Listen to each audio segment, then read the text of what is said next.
America is essentially a dream. It is a dream of a land where men of all races, of all nationalities, and of all creeds can live together as brothers. The substance of the dream is expressed in these profound words. We hold these truths to be self-evident, that all men are created equal, that they are endowed by their Creator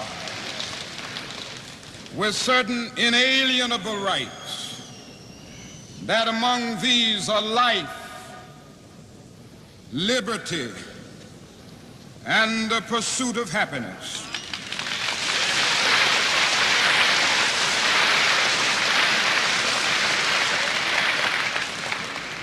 One of the first things we notice in this dream is its amazing universalism.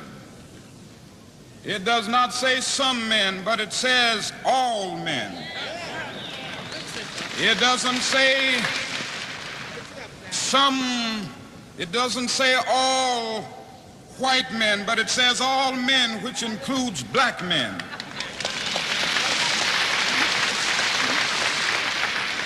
It doesn't say all Gentiles, but it says all men, which includes Jews.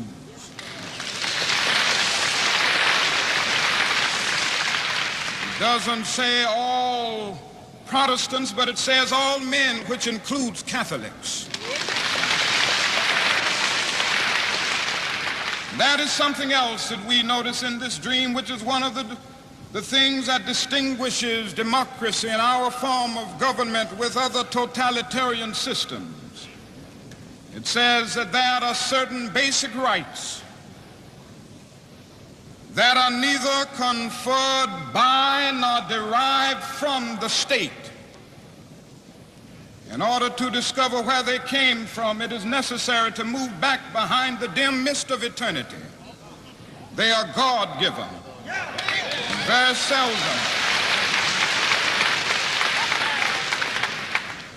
Very seldom, if ever in the history of the world, has a socio-political document expressed in such profound, eloquent, and unequivocal language the dignity and the worth of human personality. For the American dream reminds us that every man is the heir of a legacy of dignity. And yet ever since the founding fathers of our nation dreamed this dream, America has been, to use a big word that the psychologists and the psychiatrists use, a schizophrenic personality, tragically divided.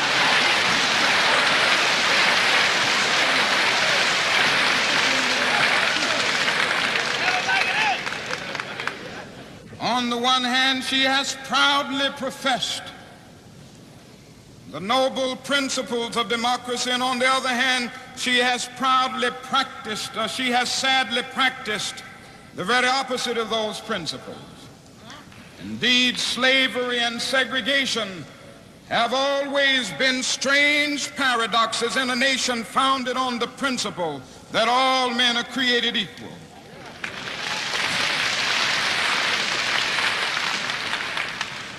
And so often, America has trampled over the dream. So often, America has scarred this noble dream. We look and see certain states saying they will never comply with the law of the land. In doing this, America is scarring the dream. We notice people who merely want to be free being brutalized, homes being bombed, churches being bombed. This is a way of scarring the American dream.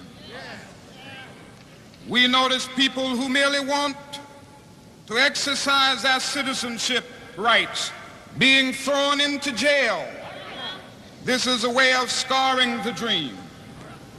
And we can hear the voice of a little Emmett Till crying from the rushing waters of Mississippi. This is a way of scarring the dream. And so the Negro is still trampled over by the iron feet of oppression. And so often he has been pushed out of the glittering sunlight of life's July and left standing in the piercing chill of an alpine November.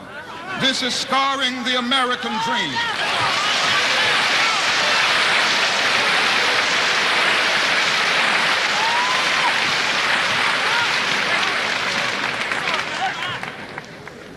May I say to you, as has been said so eloquently all the afternoon, this dream is being scarred not only in Alabama, Mississippi, and Louisiana and all of the southern states, but it is being scarred in New York, in Illinois, in Pennsylvania, and I imagine even in California.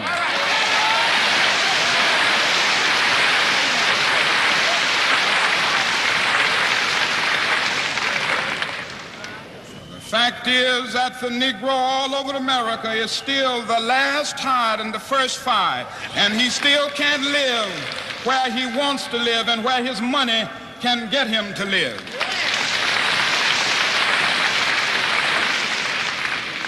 But today, more than ever before, America is challenged to bring this noble dream into reality. For the shape of the world today does not afford us the luxury of an anemic democracy.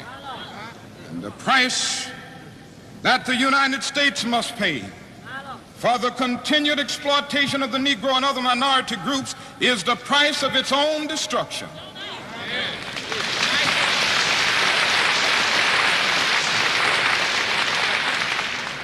People are looking over to the United States today and they're wondering what we are doing about this problem. They're looking over from Asia and Africa. For years, most of these people have been dominated politically, exploited economically, segregated and humiliated by some foreign power. But today they are gaining their independence. More than 1,600,000,000 of the former 1,800,000,000 colonial subjects have their independence today. And they are saying in no uncertain terms that racism and colonialism must go.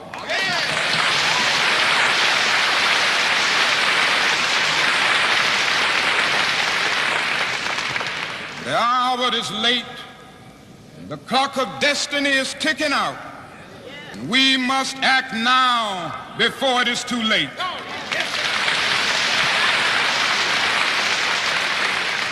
It is trite but urgently true that if America is to remain a first-class nation, she can no longer have second-class citizens.